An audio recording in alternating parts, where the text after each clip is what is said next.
What's up, everybody?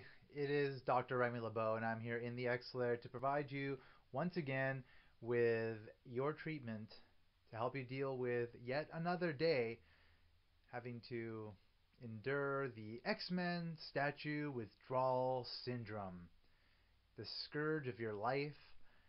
There's only treatments, there's no cure, and so that's why you come here. You come here to be treated, and I'm happy to provide you with that treatment.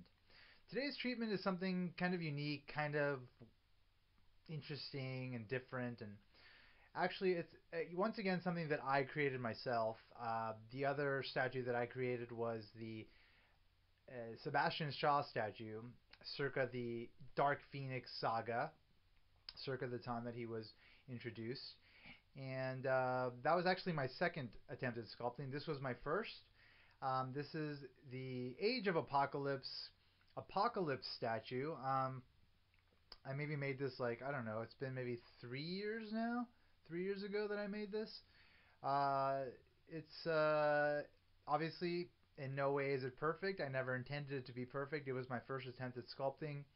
I took almost 2 weeks to do it. I had a lot of pitfalls, which I'll obviously talk about because I like talking about everything in regards to the statues that I present in my videos. But overall, I'm fairly happy with it. Like currently, I have it displayed with the Joe Mads and Steve Epting signed X-Men Alpha, which is the first comic that introduced the Age of Apocalypse, which I'll talk about in a second. And I also have him displayed with this comic, which has the image which I based my sculpt on. So I wanted to capture this image. This image was drawn by Joe Maderia, one of my favorite artists from the 90s, who actually recently started drawing comics again for Marvel. He did the Avenging Spider-Man, the first story arc for that, and I hear he's doing a story arc for the Savage Wolverine, the Wolverine in the Savage Land, a new title that's been uh, started maybe a couple of months ago and is ongoing. So yay for more Joe Mad X-Men art. I'm very excited about that. Right now it's June of 2013, so it's been a while since Joe Mad's like really drawn the X-Men. So the fact that he's going to draw Wolverine makes me very happy. All right, so Age of Apocalypse. Age of Apocalypse essentially Xavier's son Legion goes back into the past and kills Xavier before he's ever able to start the Xavier Institute for Higher Learning, before he's able to get the X-Men together. And as a result of that, Apocalypse takes over like the as like sort of the reigning leader of the world in a post-apocalyptic setting in the present, in which things are just completely screwed up and like all sorts of interesting circumstances have arisen as a result of Xavier not existing. It was probably one of my favorite storylines of the 90s. Marvel did like a big thing. Like what they did is they actually stopped all the normal titles, all the normal X-Men titles, and they just started up all new titles to replace each of the ones that they were producing at the time. So, like I said, X-Men Alpha was the first one to be released. It's got like this like chromium cover, which is very cool. I really love this cover. It's one of my favorite comics ever in the history of X-Men comics. So happy to have this one all signed and pretty for the rest of my life. Yay for that. And then beyond that, like okay, so at the time there was like the X-Men Volume 2, which was started by Jim Lee, and there was Uncanny X-Men. Those are the two main X-Men titles. There was also Cable, there was Wolverine, there was the X-Force, there was Excalibur, and there was X-Factor. And all of those became different comics. So the two X-Men comics became Astonishing X-Men, and here is the first issue of Astonishing X-Men. This one's drawn by Joe Mad. Very freaking cool. You have like Magneto, who's like the head of of the X Men, and he's married to Rogue, and like and Gambit is there but not really, and he's in love with Rogue but can't have her because her and Magneto actually figured out how to have kids, so they have a kid and they're in love, and it's like really interesting. And actually, within that comic, actually no, not within that comic, the second issue of that series, Astonishing X-Men #2, which is also drawn by Joe Mad, which has this very cool Sabretooth cover. Sabretooth is actually one of the X-Men. And this guy on the cover is named, I think he's named Holocaust, and he's Apocalypse's son. And within that issue is where I found that image that I wanted to base my Apocalypse statue on. And so there you have it. And the other ongoing X-Men series was replaced. I think this was actually X-Men Volume 2. Was replaced by the Amazing X-Men, and you can see here just completely different designs for Storm, and Quicksilver, and here we have Banshee and Dazzler, and I think this is actually I don't know who that is. Oh, actually I think I know who that is. That's Exodus, uh, which I won't get into. Oh, we have Iceman here as well. Iceman. So it was just like a really interesting time, and so all the X. So I think X Force became Gambit and the Externals. Excalibur became Excalibur with BRE. Um, Wolverine became Weapon X, and there were a few others. Anyway, so for 4 months, all the issues, uh, took place within the Age of Apocalypse. This really big story was being told, in which Bishop was the only X-Men who could remember the actual reality because he was already like a time jumping mutant, so he could actually remember what the alternate normal reality was. So I think the the attempt to kind of get things back to the way they were kind of hinged on him, and it was a really interesting story. It played out really nicely, and then eventually there was like X-Men Omega, which was the concluding chapter of the saga, which tied things up, and it was very cool. I don't necessarily love that issue because it was drawn by John Romita Jr. I don't like John Romita Jr.'s art, never did. Um, so I don't really care to have that issue. But that's where the story was tied up, and it was really cool. So I harbored my love for that story forever, and then finally 3 years ago, when I had already started buying up X-Men statues, I was like, okay, I want to see if I can make my own statue, and so I attempted to make this guy here, and I think I did a decent job. I mean, obviously, people are going to have differing opinions about it, and they're going to be very critical of it. But I'm not attempting to be Mr. Professional Sculptor. I'm not attempting to produce this piece as a professional piece. It is simply a novice attempt to create a character that I don't think anyone will ever create as a mass-produced commercial offering to the public. So I thought I would do it myself, and so I did. And you can check out pictures of it. It looks better from like a high angle if you're looking at it from a high angle. So that's why I took some high angle shots. You can look at those on my blog post, which you can access if you're watching this through YouTube. Just click on the description, and that'll take you to my blog post that has more like close-ups and stuff of the statue. Obviously, it's kind of crude. Is like the paint job is very crude. I'm not like a painter. I don't have a paint gun, an airbrush. So the painting is all done by hand, and I'm not very patient. So there's like a lot of brush strokes in there, or whatever. This is actually the second paint job I gave this statue. The original one was kind of ugly, so I decided to give it a change. It's not exactly completely comic accurate, but I like the way it came out. The biggest challenge of it was getting it to stand up while I cooked it. So I made it out of this thing called Super Sculpey, and once you're done sculpting, you're supposed to put it in the oven for like 45 minutes or something to get it hard. And during that time, um, because I have it sort of at the bottom of the oven, like the heat from that emanates from the bottom where the flames are underneath like the metal panel, were so hot that it made it fall over. And so the thing fell over like 3 or 4 times. I couldn't get it to remain standing up, and so there's like all sorts of cracks within it. There's like a big crack here, and like the the legs and feet are just atrocious as far as like just the actual you know an attempt to accurately represent like feet.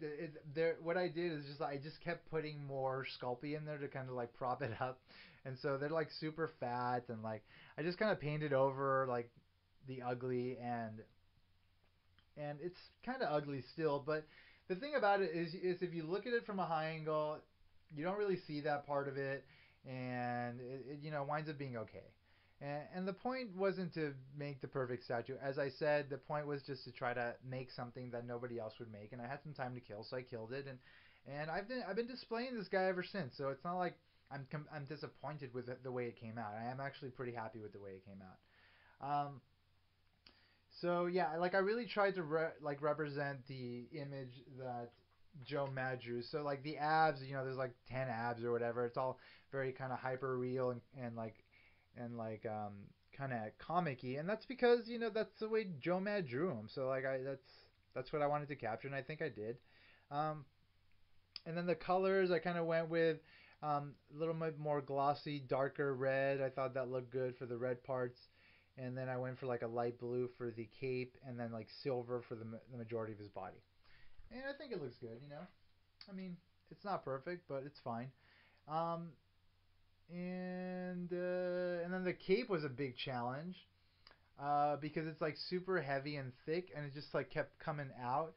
I mean, I've got so there's like this frame, like you make an armature, which is like a metal frame underneath the statue to sort of have all the major parts like in the position that you want them, and to sort of you know be like the supporting infrastructure for the entire piece.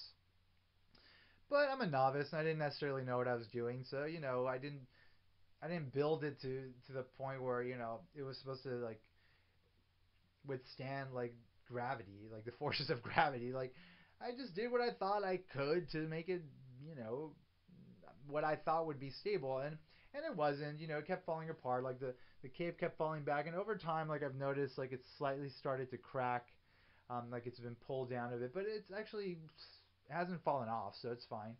Um, and okay, so the base is just like a big, just like mass of just clay of Sculpey, super Sculpey. And initially I was gonna have him like I was gonna try to put like pegs in his feet and like kind of get him anchored in there, but because he kept falling, actually the way I finally solved it was just to glue him into the base like with some like two-part epoxy, which is like the super strong stuff. Once it once it hardens, so his feet originally were actually feet, but now they're just kind of embedded into the base, and then I just kind of painted around it.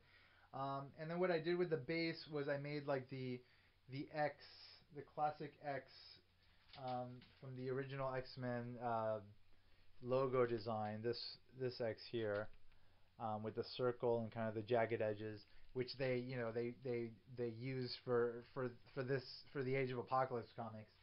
So I just kind of sculpted it into the base, and I thought that looked nice, and I think it does look nice, and I'm happy with it.